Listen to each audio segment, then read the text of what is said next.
मेरा खाना ग्लूकोज रखता है, एक ऐसी ईंधन जो मेरी जिस्म के खरबों सेहतमंद सेल्स को तवानाई फराहम करती है।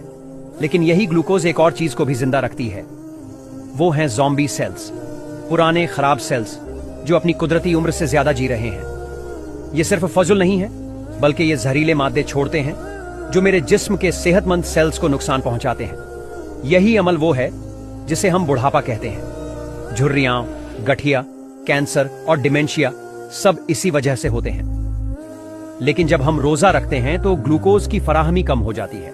इसका मतलब है कि ज़ॉम्बी सेल्स का भी तवानाई का जरिया खत्म हो जाता है। वो आहिस्ता आहिस्ता कमजोर होते हैं और आखिरकार खत्म हो जाते हैं। और यही वो हकीकत है जिसे जापानी साइंटिस्ट योशिनोरी ओहसुमी ने 2016 में नोबेल इनाम जीतने के बाद दुनिया के सामने पेश किया।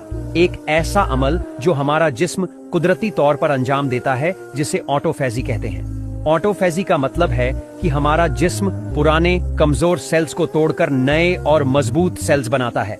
ये एक कुदरती मरम्मत का निजाम है जो सिर्फ रोजा रखने से मुतहर्रिक होता है। और कुरान में अल्लाह ताला फरमाते हैं, और अगर समझो तो रोजा रखना ही तुम्हारे हक में बेहतर है। सूरह अल बकरह आयत 184। लेकिन अगर तुम गौर करो तो ये इल्म आज का नहीं है। इस्लाम ने 1400 साल पहले ही इस हकीकत को बयान कर दिया था। जब कोई शख्स रोजा रखता है तो न सिर्फ उसका ईमान मजबूत होता है, बल्कि उसकी सेहत भी बेहतर हो जाती है। कुरान का हर हुक्म सिर्फ रूहानी फायदे के लिए नहीं, बल्कि इसके पीछे एक जबरदस्त साइंसी हिकमत भी पोशीदा होती है।